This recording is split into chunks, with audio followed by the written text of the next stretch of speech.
Okay, maybe if I can kind of move Kali a little bit, it's fine, I guess.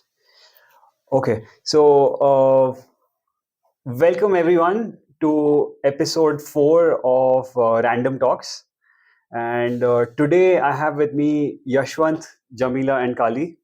And maybe you can still see Jamila's butt. And yeah, so Yashwant is from the Netherlands. Yes. Yeah, but you don't look like you're from the Netherlands. No, I'm originally from India. Okay, so then how did this happen? So how are you from the Netherlands then?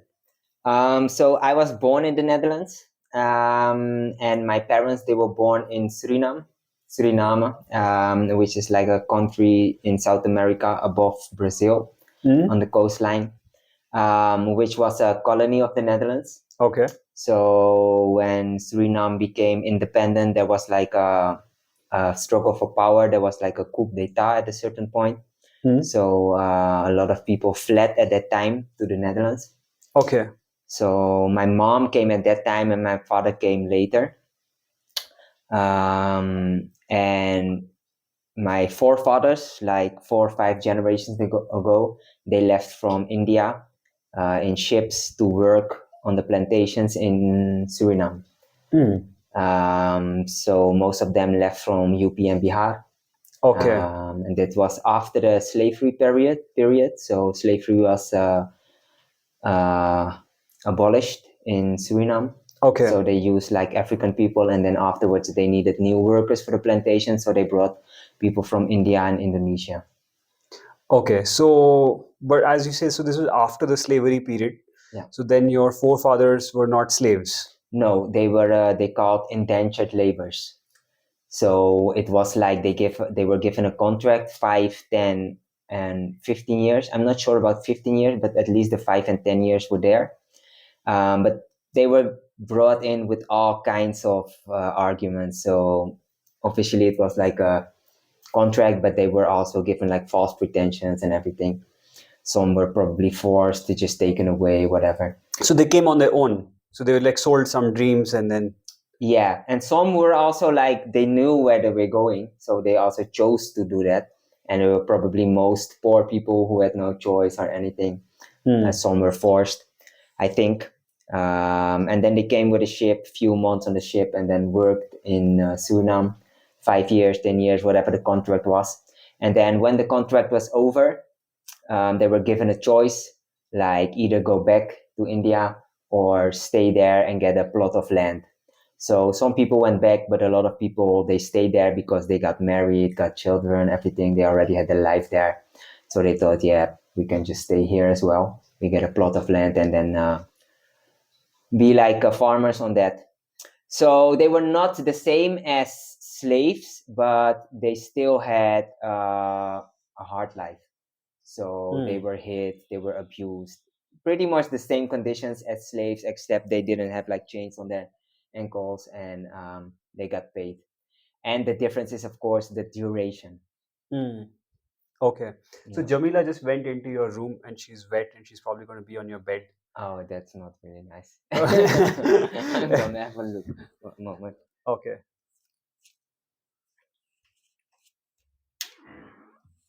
Oh no, she's not in the bed.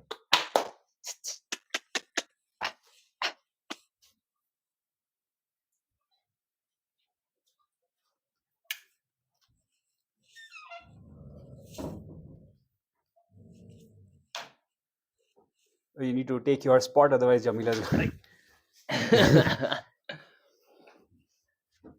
She does not want to move. Yeah, I think that's enough space for you. Yeah. Yeah. Yeah.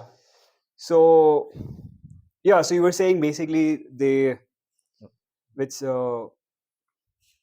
not called slavery, but basically the same conditions. Yeah, as far as I've heard, um, they were hit and abused and how do you call it? Like spoken down upon, treated as inferior, these kind of things. So yeah, they were really misused and it was not nice. Of course, there's a huge difference between slavery and the indentured labors. Like I said, that was like a 400-year uh, Mm. thing, the slavery, and this was a few years. Still, it's both not good, but there is of course a difference between the things. I mean, like most of the Africans, their whole culture was wiped out. We Mm. still have our culture. We still speak our language, Suriname, like it's a version of Bhojpuri. Mm. When they came, they probably spoke Bhojpuri, but over time, languages changed, so Mm. it became a language called Suriname.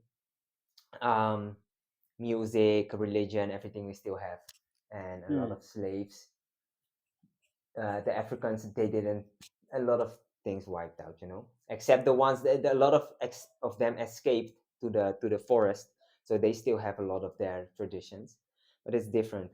Um, Besides that, what I heard is they didn't rape the women from Indian men, so they would used to do that with the African slaves, Mm. but Indian men were very proud. So once a guy tried that with the Indian woman, and he just chopped his head off or anything, he just killed them, and it was like probably he went to jail or whatever, but it was like a message. So I don't think they really did that. Of course, you don't know everything because there are Mm. stories, and I mean, like, Right. yeah, Interesting. So then your mother moved to Netherlands from Suriname, yeah, and then your dad as well, or yeah. So my mom left Suriname, I think, when she was 12 years old. okay. That was right around the time of the coup d'état, Uh-huh. um, with the grandparents and most of her siblings. Some were already in the Netherlands studying. Um, so then they moved, and my father, he stayed in Suriname, but then when he was like 18, he moved Mm. to the Netherlands. So they were like big families. Like, for example, my mom came from a family of 12 children, my father, I think, 11, I'm not sure. So like usually what happened was the elder children would move first to the Mm. Netherlands, and then they would bring in the rest. Okay. And there were Mm. like programs. So because of the independence, Mm. they knew like a lot of people from Suriname would move to the Netherlands. So they had like a program in the Netherlands that when they would come, they would like spread the people out over the country, that not they would all get concentrated in big cities and things like that. Mm. Eventually it happened, everybody in the big city, but in the beginning they would try to spread the people out. So they would first have camps where they would take the people in, and they would stay there for a while, then they would look for houses and jobs and things like that. Mm. Yeah, So how was so you were born then in the Netherlands, yeah. and so you were raised also in Netherlands Yeah. for how many years of your life? um the first 23 years, I think. Yeah, first Okay, 23 years of my life, I lived in you the were in Netherlands. Netherlands. Okay, cool. So how was life in Netherlands, man? um Yeah, so I was born and brought up in IJsselstein, which is like a small city town, you can say, beneath a larger city, one of the major cities. It's in the center of the Netherlands. So it was okay, like my childhood growing up, I think it was nice as far as my experience I can remember. It was like enjoyable. I had a warm and loving home. My parents loved me. I had my nanny and nana around. They Mm. were like very close with my mother. She was the one who was taking care of them. So they were always around in the house. They lived very close to us. So at least 2 to 3 times per week, they were at our home, probably more. So I Mm. think that was a very major part as well in my life, because they brought us up next to our parents, um, which was really a blessing. Um, they contributed majorly to my life as well, and parents as well. My father did not do a lot of the raising, but my mother did. My father was more working, full Mm. time job. Um, so it was good, like, as a child. Um, but then when I became like 13, 14 years, so I was actually very smart. I don't mean this like in an arrogant way, but just like Yeah. having intelligence. Like my mom and my nana mostly, they sat with me, teach me, taught me all kinds of things. I was very curious. Mm. Like I just wanted to learn all kinds of things. So, for example, um, when you have like the basic the primary school, you have like the first 2 years when you're 4, 5, 6 years old. It's just like playing around. But like when I was like 6, I could already read and do maths and things like that, basic maths, which you would normally only learn in the year after. So I love to learn. I liked school and everything. So I was quite smart. But then when I reached like the age of 13, 14 years, when I was in secondary school, I started looking around and I saw like I don't really like how things are arranged, like in the West, like Western countries, Mm-hmm. Europe, America, Australia. I did not really think about Australia, but mostly about Europe and America. I would say like they have a lot of riches. They are very rich Mm. in comparison to like the third world countries. Right. So there was a huge wealth. Oh, sorry. How do you? Gap. Yeah, exactly. Um, and I thought like, how is that? Why is that? So I was looking and thinking about, and my conclusion at that point in time was like slavery and colonialism. Mm.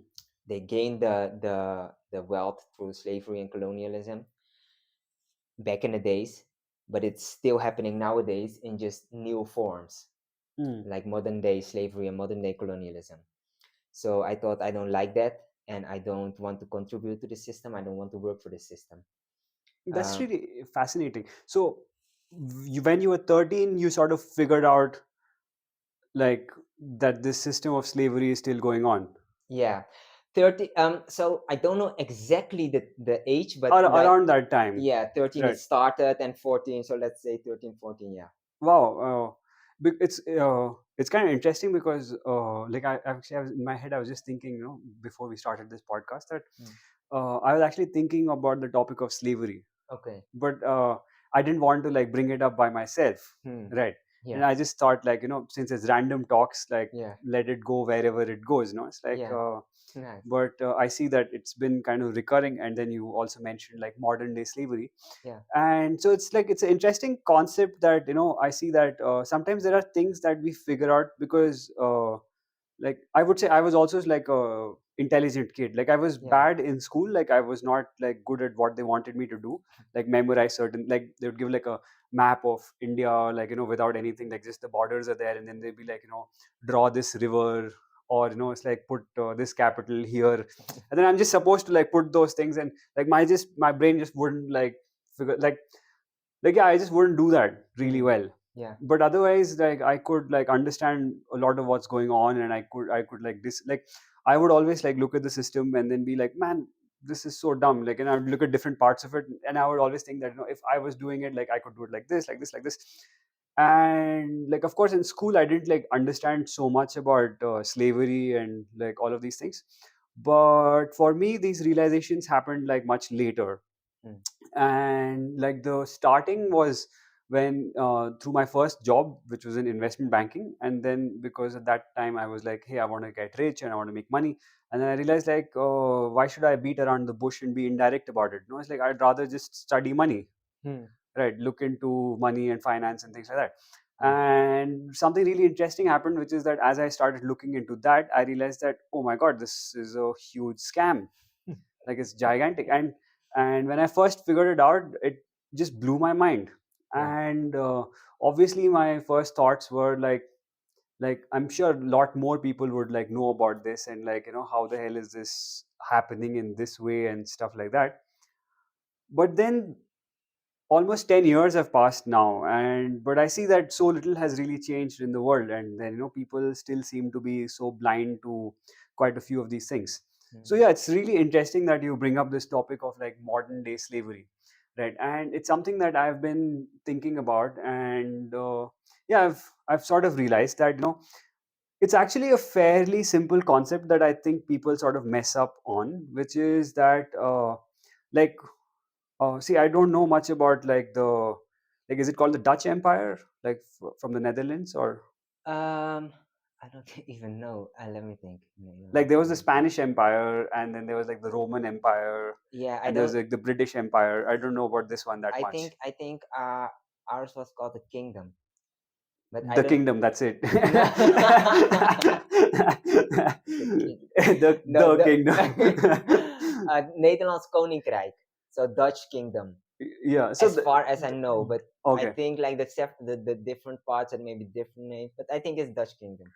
Right, right. So, but like the names anyway is not really that important. The Yeah, concept is what really matters. yeah, And so for me, like I have thought about it from the point of view of like the British Empire, right? mm, And when I see, because of course, like, you know, and obviously the British Empire was also like a certain version of this, you know, process of making empires, yeah, right?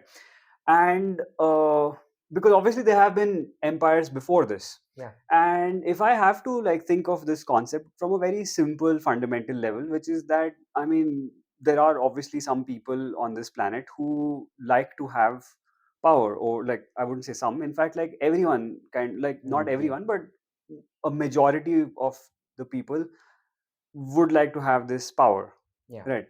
And it's interesting how these power dynamics play out in different spaces, right? yeah, Because like you can see it playing out in like family structures, you can see it like in corporate structures, you can see it in like different places, right? yeah, And of course, like then, but then when you magnify it and then you see it playing out at a global level, and that's what we are referring to as empire, right? yeah, So of course, like the British Empire was obviously not the first empire. There have been like many before that, mm, but it's interesting to me to understand, like, you know, how is this thing structured, right?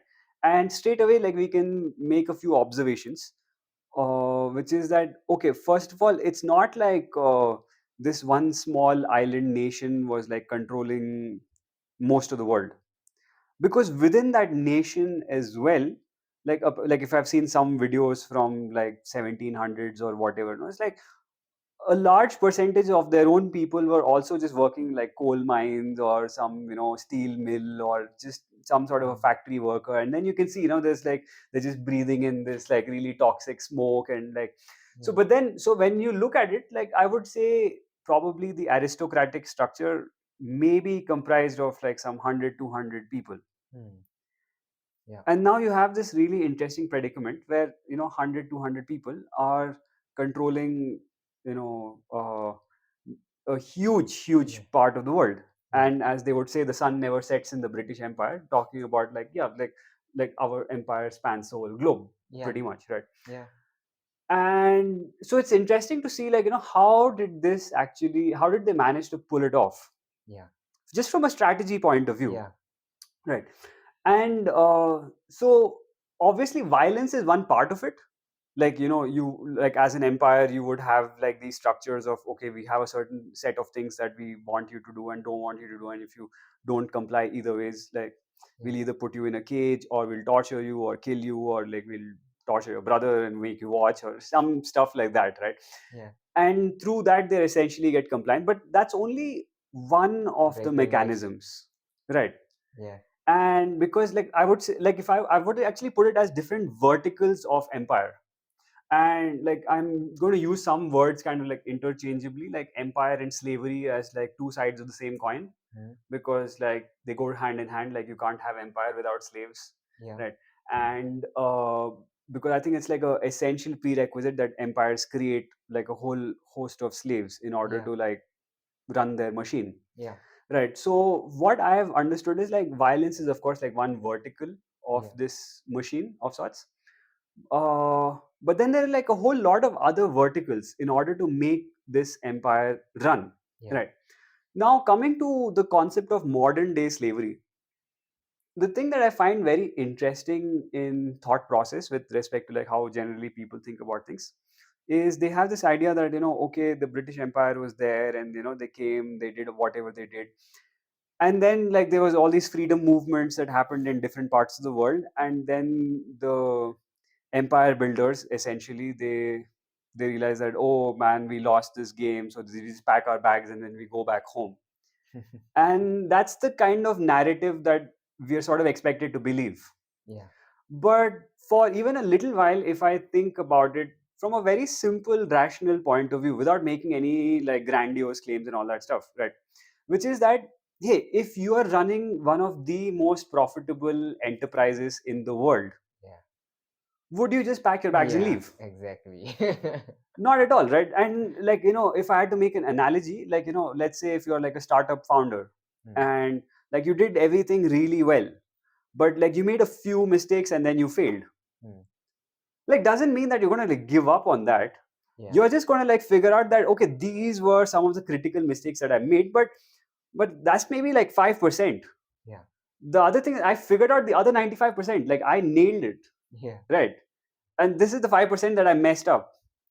And so what you would naturally do as a startup founder or as an empire builder is like you would just figure out how is it that, like, I can improve on that 5% and then run the next version of it, yeah, right?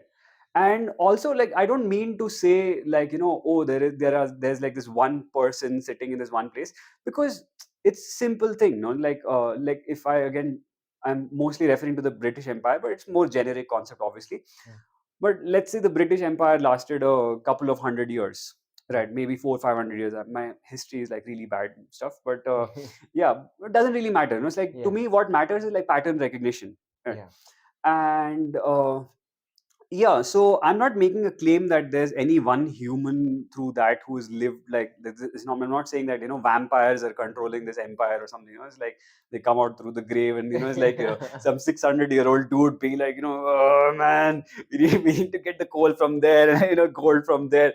Not really like that, right? Like, of yeah, course, these things are like changing. There's this archduke, and then there's that bishop, and then there's yeah, this one, and the queen, and the king, and then yeah, this one, and niece, and whatever. No, it's like, and this one dies, and that one, like, and of course they have like some politics internally, and then all of those things are happening, obviously. yeah. And But it might be, we don't know, but it doesn't matter. yeah, but through that, right, Hmm, that system has survived for hundreds of years. yeah, And this is not science fiction, this has already happened. yeah, Like if you talk about the British Empire, right? yeah, So yeah, so as I was saying, like the part which is very absurd to me is how we are led to believe that, oh, the British Empire collapsed, and after that, oh, we're all like happy and free, and it's like, yeah, enjoying democracy. our democracy, right, and enjoying our freedoms through the world, right? Yeah, And but when I see it from this lens, that, oh, actually there are, these guys have probably just figured out how to do things smarter, and yeah, just so now comes to the point of strategy. Like, yeah, first of all, what was the strategy back then? hmm, What are the parts that failed? yeah, What are the lessons that they learned? And then how can you run the next iteration of it? yeah, Like if the British Empire was like version 6.0, for example, hmm, then I would say we're currently in version 7.0, yeah, and I would probably call it the invisible empire, yeah, because I would say one of the verticals that maybe the British figured out is that if we make certain things too obvious, yeah, that's a problem, yeah, right? It's like if you position yourself as a target for hate or opposition or some sort of like, but then if you just remove yourself from that equation where you're not visible anymore, but you're still there, you like work in different models, hmm, right? Now that's one way to kind of solve some of the problems that I would say the previous version of Empire had, yeah, right? So for me, as I was saying, so violence is one vertical of Empire, yeah, obviously, but now they have like other verticals, right? And I would say another major vertical of Empire is like using cognitive tools, like because they need to mess with your mind, yeah, and like they have to prepare your mind in a certain way, yeah, so that you have to like fit into that system, right? So I would say education is another huge component of this system, mhm, right? So if I had to talk about like verticals of empire or verticals of slavery, so violence is one vertical, I would say. Education is one vertical. Media would be another vertical, mhm, because then now you've come through the system, and then now you have all of that. And obviously corporations are another vertical. They're doing the same thing, right, yeah, in different ways. And now I would say even like healthcare is another vertical, like yeah, where I would say from my point of view, there has been like a systematic destruction of existing native forms of healing, Yeah. because like we've been around on this planet for thousands of years, right? Yeah. And of course, like in different parts of the world, like different people have come up with like different systems and modalities of healing. Yeah. And yet now these people come along in some white coats, and it's like just destroy everything that has existed in every place, and be like, that's just voodoo and fake science and fake news, right? Yeah. Right. But no, we are the arbitrators of truth, and we Yeah. like yeah. And so that's another vertical, I would say, like healthcare. Yeah. And so yeah, so, and I'm sure probably there are like Food, of course. food, of course. Yeah, that's Yeah. another thing. Like, that's a huge one, right? Yeah. Where for sure, like if I we would, are, it's all right. no, I would say energy. Exactly, yeah. Actually, all kinds of dependencies. Hmm. I think a lot of dependencies are like these verticals, like being dependent upon a city or the facilities. So, Hmm. for example, the energy resources, um,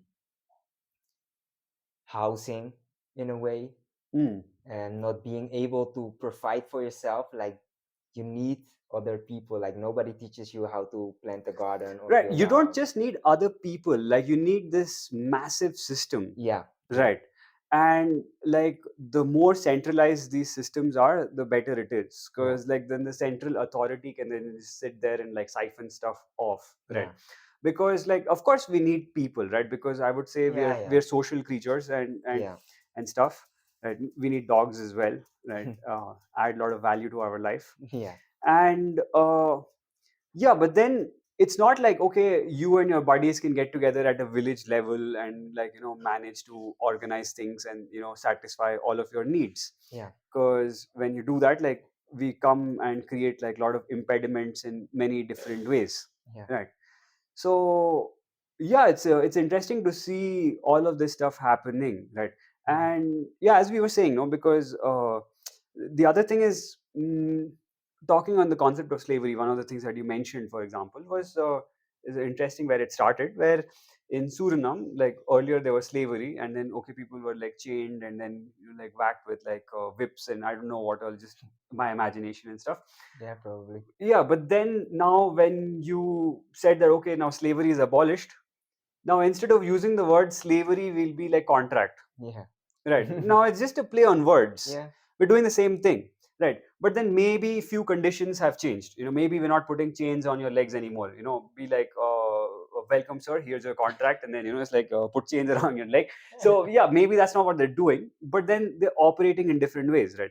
yeah, So probably one of the things that I feel that the slave owners or empire builders have sort of realized is that actually putting chains on people's legs is quite counterproductive, and then, because then you have to put in all this energy and effort in order to like yeah, control them, and then like contain the anger, and then all kinds of things, because like as you build pressure, it also tends to blow up, right? And you yeah, have to maintain that balance. So one of the ways in which I would say like a progression from the empire point of view is that when you can be in a position where the slaves will come to you by themselves. yeah. Exactly. That is actually what I wanted to say. They changed the chain system to like a reward system, and people think like, yeah, I want that, and they I will would go. I would not even say reward system, man. The chains is still there. I think Yeah, but they've moved in it to the the mind. The yes, chains are, and actually I would say they were always in the mind, right? yeah, yeah, Because the chains of the mind is the essential part of the system of slavery, yeah, right? And it's not around the legs really, because and one example that I can give you is like this idea of debt slavery. mm, Right. I mean, they make sure that somebody takes like a student yeah, loan, and it's like you have to go to college, and in order to get a job, and just look at this whole script. It's like that you need to go through this propaganda machine for like 16 to 20 years of your life in order to like just sustain yourself. Which is yeah, such an absurd idea. Like a yeah, monkey is sustaining itself, and yeah, it's like a giraffe is sustaining itself, yeah, and but like okay, sure, like I get it that there is a society where it's like people get to drive cars and their trams, and there's all this like aeroplanes and all of that stuff. mm, Sure, that's all well and good, but what if I don't want to participate in that? What if I want an alternative yeah, that is not there, yeah, right? Like what if I don't like, Okay, cool. Like maybe are there some tribal people that it's like go live with them, like figure out how to sustain from the land or something like that, right? And what you notice is there's like this is something that is like systematically attacked Yeah. to make sure that you have to plug into this gigantic system Yeah. that some central authority can control. Right. So, and yeah, like which is where this whole idea of like debt slavery comes in. It's like, okay, which also ties into the whole financial is another vertical of this system of Yeah. empire and control. Because, yeah, that's another like evolution, no? I would say from, say, version 3.0 to version 4.0, version 5.0, 6.0, 7.0, whatever, right? Yeah. So some of the things that they realized is that, man, rather than like whipping slaves in a ship and then being like, okay, you dig this mine and you bring this gold and I'll beat you some more and all of that stuff, right? Be like, hey, let's set up another system which is far more chill for us, Yeah. where they themselves will go into the mine and another bunch of people will bring it out, another bunch of people will like refine it, another bunch will put it in a Yeah. a train, and another bunch will put it in a ship, and then it'll come all the way, and then like anyway end up into our pocket, Yeah. right? And so this was, I would say, like some ingenious plans have been hatched, like on the financial side of things Yeah. through central banking and just fiat money, that it's like, oh, like is another thing that they do, right? Like like everybody is made to feel like, oh, finance is very complicated. No, it's like, there's nothing for you to look here. Yeah. You dumb idiot. It's like you wouldn't really understand even if you looked. Yeah. Right, like we'll have like repo rate and reverse repo rate, and I don't know, like IRR and like NPV and some all kinds of crap. Yeah. But when I looked into it, what I understood is like, hey man, there's nothing complicated over here. It's as simple as like running a household. Mm. If you've forget even running a household, man, just running your own expenses. Yeah. Like you have income, you have expenditure. Yeah. The difference is your savings. Mm. That's it. It's just like it's that simple. Like if Yeah. you're spending more than you're earning, then you will be taking debt, and that's unsustainable, Yeah. right? But nobody's like and then you look at governments and global things, and like like, oh, they make like a 10,000 page report so that nobody really looks into it. Yeah. But essentially what they're doing is like creating money out of thin air, Yeah. right? Making other people like, okay, hey, I just created this money out of thin air, and you know what, I'm going to invest in your business, bro. Like Yeah. do some stuff. It's like, and I'll either give you some debt or buy up equity or whatever. It's like, but you're the one who's actually doing all the Yeah. hard work, Yeah. and I can get all the returns. And earlier I had to like whip you and beat you in order to like get things, but now I can just give you this fake stuff, and you're going to just give it all these things to me in return, Yeah. right? And it's like, in terms of progression, I would like, uh I'd say it's an ingenious idea. It's like Yeah, I wow, applaud them on a certain way. Like, my right. God, respect. You figured this shit out really well. Yeah, they did, right. And because, and but they've kept all the other verticals going really Yeah. well, right? Because left to our own devices, I think, I would say like kids are really smart. Hmm. I think most kids are really smart, Yeah.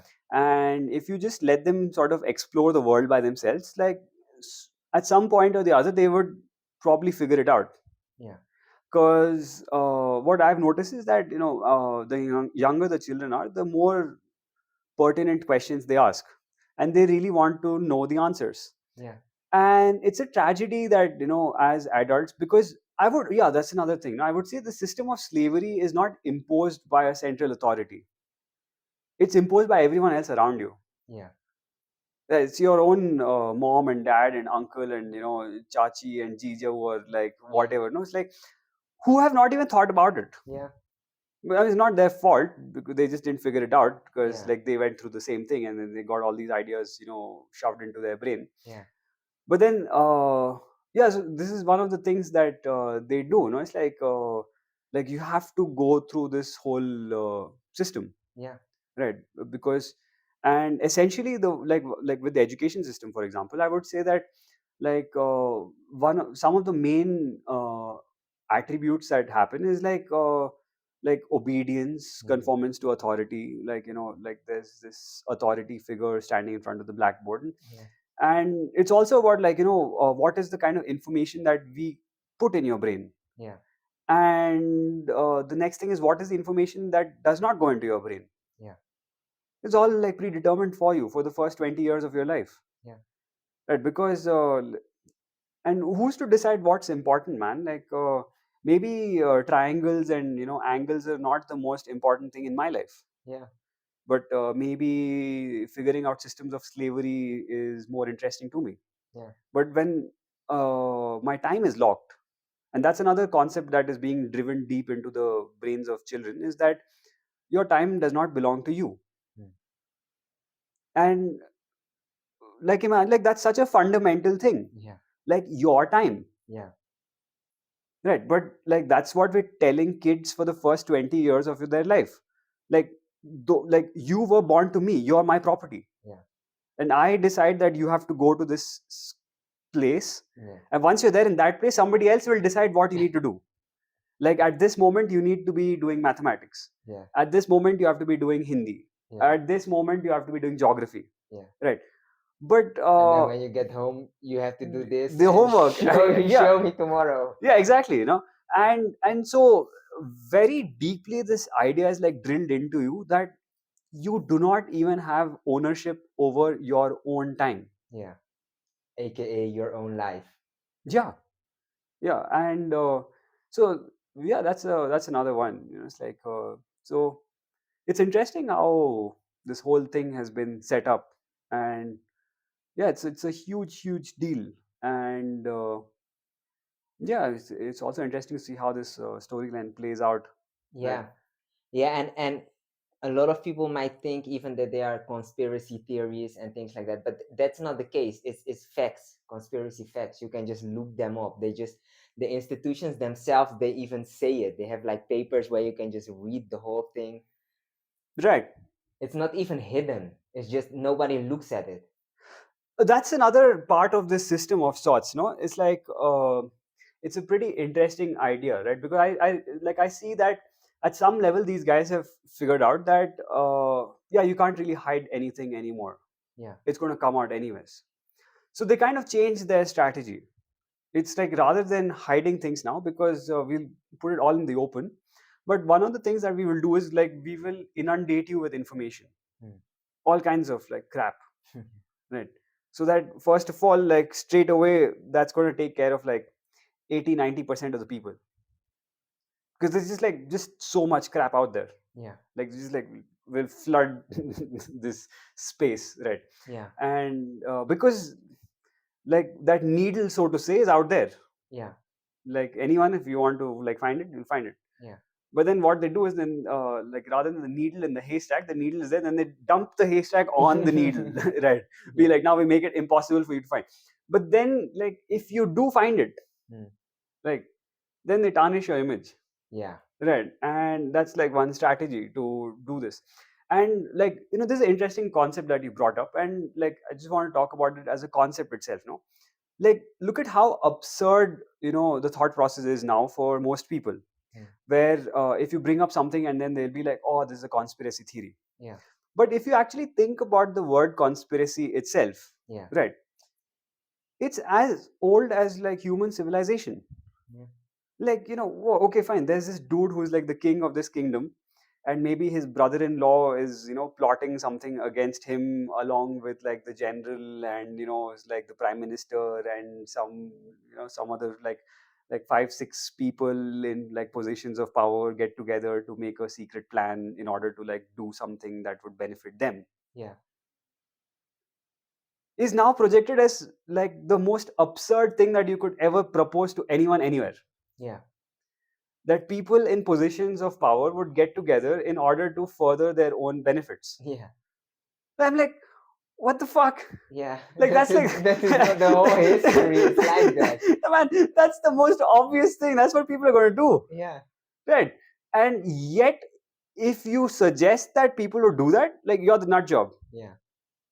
And I'm like, okay, cool, right? Sure, man. Way to go. Yeah. Right. So yeah, I mean, like I would say hats off to them that they've like pulled off many things, and I would say they've been experiment. Like I was talking, like one of the things that I mentioned was like this whole thing of cognitive tools, right? Yeah. because they have been in this system and they have been in this process for hundreds of years. So they've been like Yeah. studying the human mind and like all of these things, Yeah. and they use this information to their advantage. Yeah. Obviously, right? Because just to give another example, no, it's like if I say something like most people don't really look into the functioning of a human brain. Mm. Like most people don't look into anything actually. They just like they go to school and then it's like get a job and come back home, watch some stupid shit on Netflix, and Yeah. then Drink some order beer. some yeah, order some pizzas or some burgers and eat some crap, and then it's like, and then you don't have any time to think about anything, Yeah. because of course, like throughout school, that's what you've been taught. Mm. Your time is not your commodity, it belongs to someone else. Yeah. Right. So obviously everyone is given away their time to mostly these mega corporations, Mm. which are all effectively owned by the same entities, like if you through different ownership structures. Yeah. Right. But then, yeah, like your time is all gone anyway. So now nobody really has the time to look at things. Mm. Because by the time you come back after having stared at a computer screen for like 10 hours, 12 hours of a day, and then, having driven through traffic and driven back from traffic, and then now you get back home. And then somebody is like, talking about like some deep meta stuff, and be like, man, shut the fuck up. Yeah. Right. My brain power is already done. Yeah, exactly. Like now the only thing I can possibly consume is some, I don't know, man. It's like some Kim Kardashian type thing on a net, or some crap, Yeah. some junk basically. It's like, and then I will consume junk visually, and then I'll consume junk through my mouth as well, Yeah. which is perfect, for the systems of control, Yeah. because you don't have time to ponder over any of these things, and then we have to make sure that you never get out of that loop. God forbid you start thinking for yourself. Yeah. So really dangerous thing. Mm. So yeah, man, conspiracy theories. So, yeah, apparently they don't happen anymore. Yeah, there's no. The world is Yeah, perfect. there's just millions of nut jobs in the world who have like really dumb ideas in their mind. But yeah, we live in Satyug right now, so so rich and powerful people don't get together, they don't hatch plans, and they don't do things to further their own agendas. They're just all doing everything for the benefit of mankind and the planet. Yeah. That's the world we live in. Right. So yeah, so that's one, right? So so interesting, man. It's interesting, yeah. I think another of those verticals might be divide and conquer, divide and rule. Oh yeah, that's a huge one, right? And but see, here's the thing, no, about this one as well. While, say for example, because like even in school it was taught to us like, okay, the British Empire had this like policy or strategy of like divide and conquer, right? Mm. And people think that they understand the concept of like divide and rule, and they think that it's about making the division between like this ethnic group and that ethnic group, or this religion identity and that religious identity. But what I have noticed is that this whole strategy of divide and conquer, or divide and rule, has permeated the most base fabric of society. Hmm. Which is that when I see like when I look at the world today, I see that not even couples are able to like Yeah. merge as one. Mhm. Like even if you take a most basic family structure, like husband, wife, and a couple of kids, Yeah. there are like very strong divisions over there as well. Yeah. Like the husband's fighting with the wife, and then wife fighting, taking his trip, and then the children are like watching this thing, and then they have Yeah. their own things, and they learn some bullshit in school, and then they come back home. And now this such a small unit of Yeah. like 4 or 5 people or 6 people, whatever maximum, right, Yeah. is also not able to like cohesively come together as one unit to defend itself, or Yeah. to like take on challenges. Yeah. Like even as that unit, when there's any pressure that is coming, like they just like they collapse immediately. Yeah.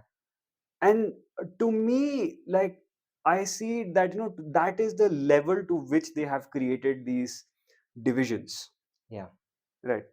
And these are essentially, I would say, through ideas of mind control, and just feeding in really bad ideas into people's brains. Yeah.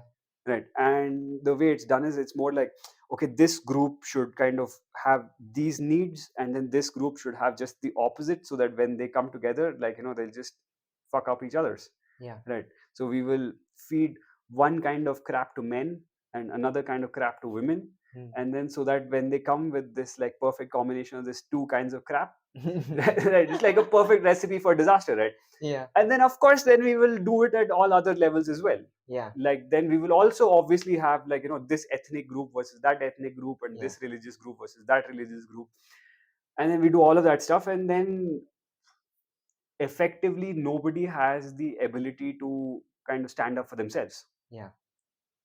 Like just few people can come, and then they can just take over a whole village, a county, a district, a state, a country, or whatever. It's like a, because there is no cohesion Yeah. of sorts, right?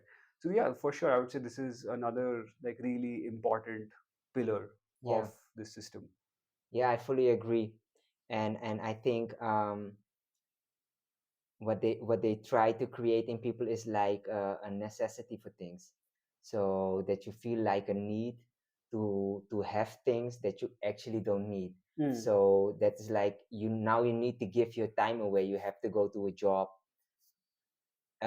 Maybe even both of the parents have to go to a job, so they don't have time at home to spend with the children. So now the raising of the children is outsourced. Yeah. Outsourced to television, outsourced to school, whatever. So they can never, this unity can never happen, because for that you need to have like time. You need to spend time with each other, Yeah. So the way that things is structured is like that will not happen, and then you get this big mess. Like if you outsource your raising of your child to some other corporation kind of thing, to the television and to school, what do they learn? They will never learn proper love and unity, because what do you learn at school? It's like a competition. There will never be like, okay, we help each other, and no, I get the best score in the test and everything, and after that in corporation, like, you have to get up and be CEO or whatever. So that will also not happen in the family, and then not also in the community, in a village or wherever you live. So that's a problem. That's a huge problem. And I think it's even like you said, like within the family structure, maybe even beyond that, in the individual, like a divide and conquer within the mind, like creating a lot of the cognitive, how do you call the thing? Dissonance. Yeah, Yeah. in the mind, so that you are not even at unity with yourself. I would say probably religion would be another vertical of this Yeah. empire slash systems of slavery. Yeah, most Yeah. definitely. Yeah, because I think there was a point in time when the church and the state were kind of merged as one, and then only later they kind of separated. But yeah, for sure. I mean, like it kind of feeds in a lot of counterproductive ideas, lot of like guilt, lot of fear, Yeah. right? And yeah, is not what we would expect. One second, I think we have a guest. Is it there? Apart from the two dogs, we also have a beautiful cat named Celine who wants to come join us. Come, Celine, come this way. Okay, come. Yeah, it's open now. You can come. You'll have to figure it out by yourself. Okay. Yeah, so that's another whole vertical, right? Yeah. Hey, it got hot over here, right? Kali. Yeah. So these bad ideas, for example, right, which are put inside you. Yeah. And the essential nature of these ideas, I would say, is like guilt, fear, remorse, and the inability to like connect with yourself, the inability to love yourself, the inability to love other people, right? Which is like kind of just the conversation that we were having a little while back before we started this, right? Is like on the concept of hell, for example. Yeah. Right. It's like this whole idea that okay, you are here on this planet on probation for a certain amount of time, Yeah. and there is this all powerful godly figure who is like watching everything that you do, Yeah. and then if you fuck up in any ways, you're going to go to hell forever and ever, Yeah. for eternity. Yeah. Right, and then there's like great details on how you're going to get tortured, like in this horrible place. Yeah. There's like hellfires, and it's horrible, it's burning, and then there's like boiling oil, and then there's like torture, and like just some Fire anguish, like ants. yeah, like, right, and all kinds of these horrible things, Yeah. right?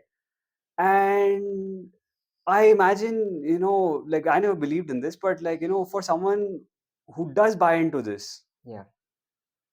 and if you like, I just if you think of the state of mind, like for a little while, like if you did completely believe Yeah.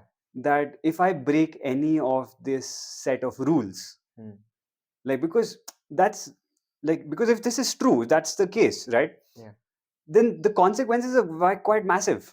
Yeah. Like man, I could be living on this planet for 60, 70 years, Yeah. but what's 70 years compared to eternity? Yeah. We're not even saying that you're going to be in hell for like the next 10,000 years, Yeah.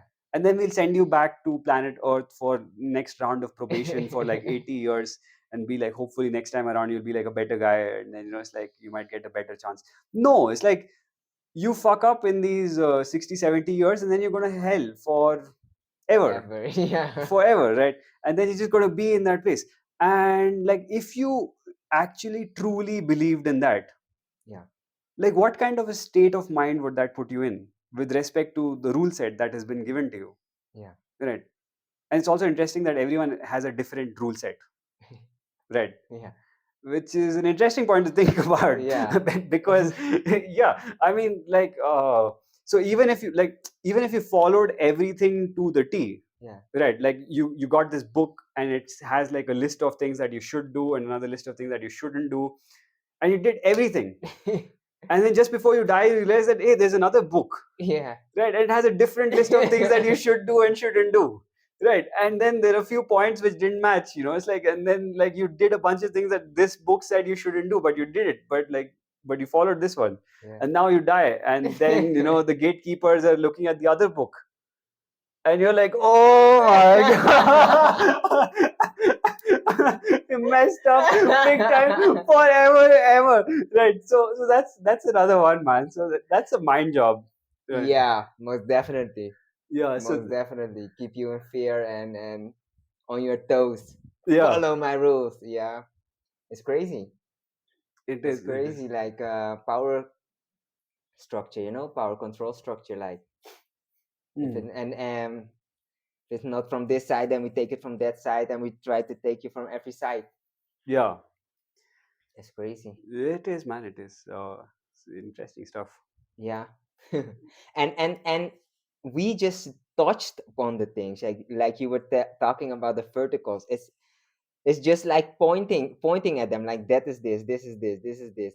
If you go like in every vertical and you just go and explore it, you can talk about hours and hours, just the way they do everything in detail. It's like mind-boggling, like Yeah, how they figured the things out, and how many hours and hours went into making those things.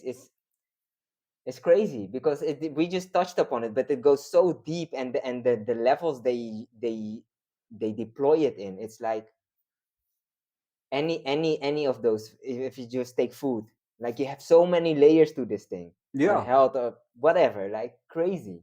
yeah. It is nuts, right? And of course, I mean, it's not in the scope of this particular episode because it'd be crazy. I mean, we'll be talking for the next 30 days and still recording, right?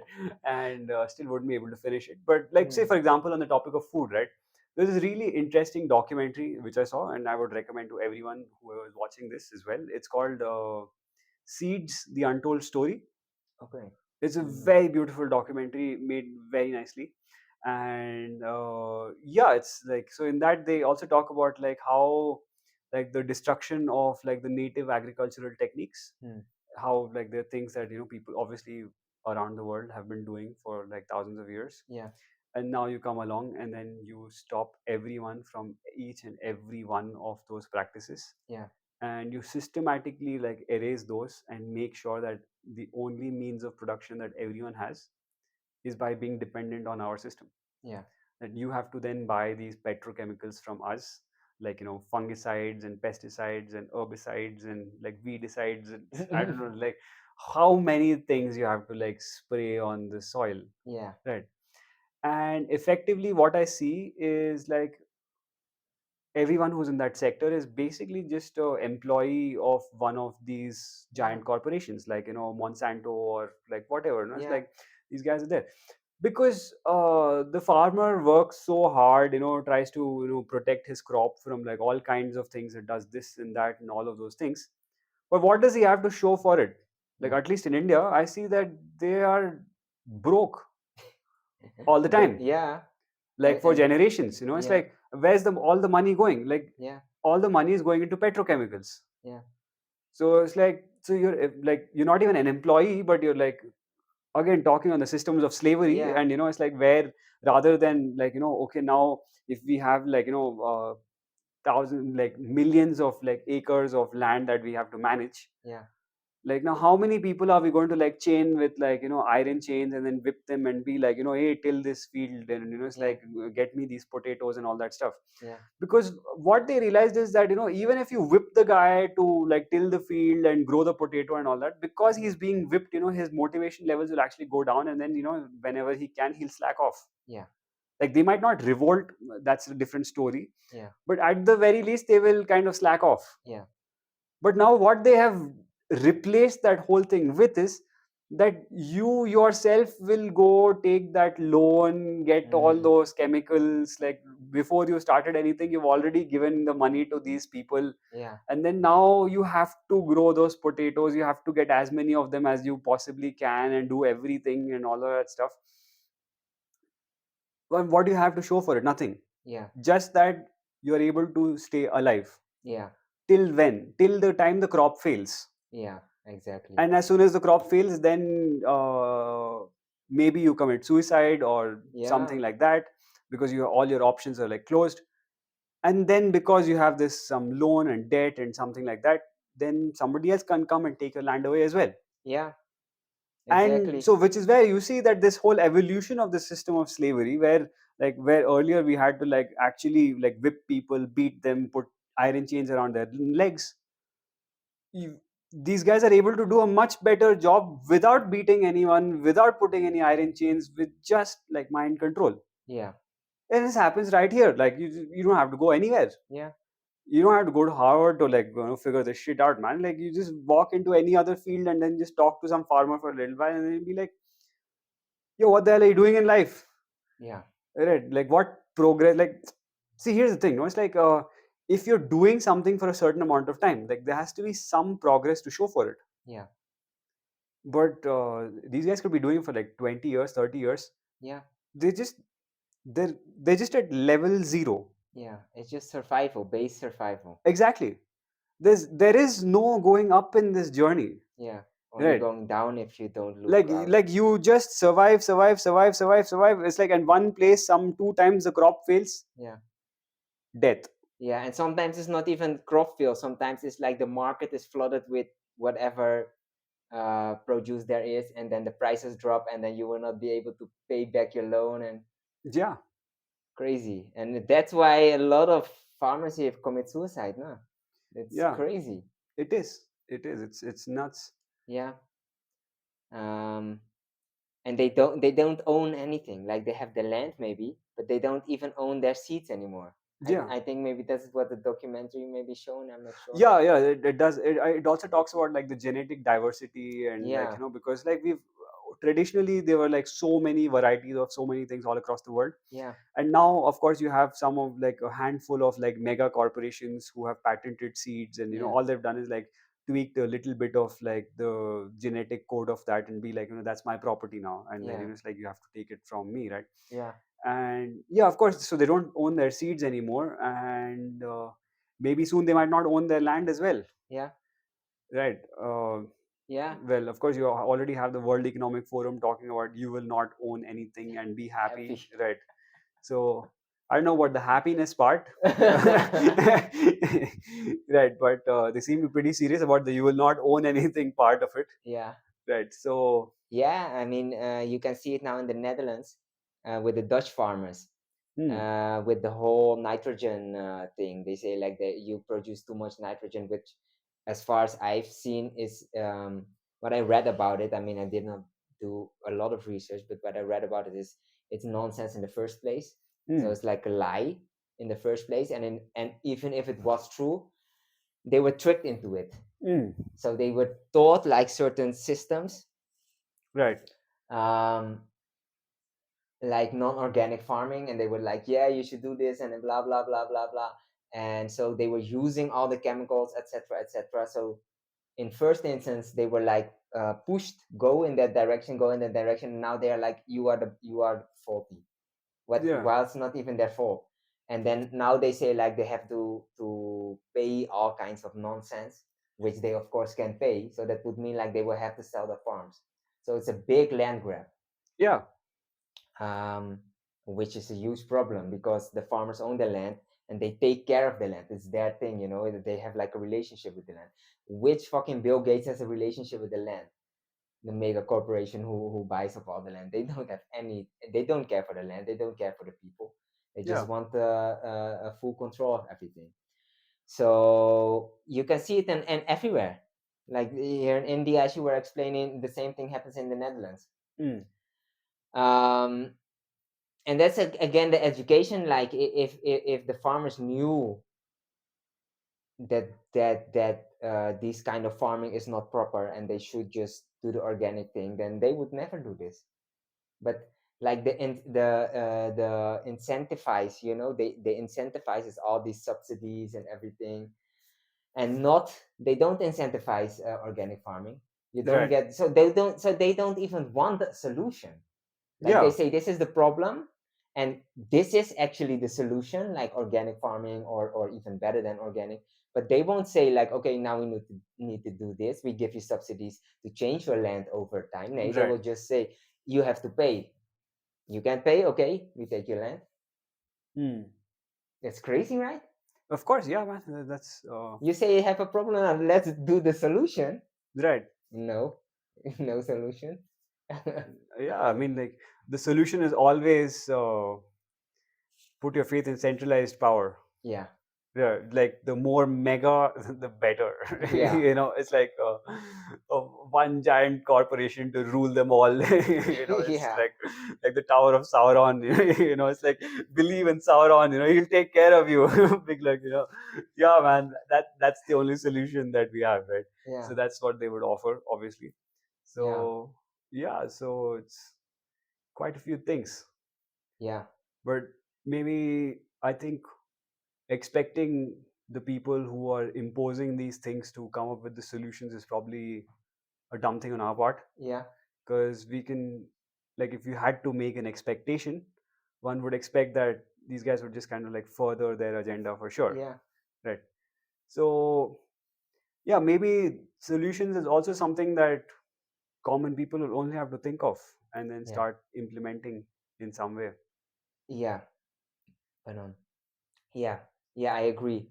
I agree. I think like we have been talking about like the problem, Right. but of course there should also be a solution, because like just saying these things and then not coming up with a solution is like, yeah, of course there should be first awareness. Exactly, for sure. Like first, you need to awareness is one thing. Also, understanding the process, Yeah. the strategy, the tools of the trade. All of these things are important, because, like, without understanding any of that stuff, if you're just going to like try to solve a problem of something that you don't understand anything about, Yeah.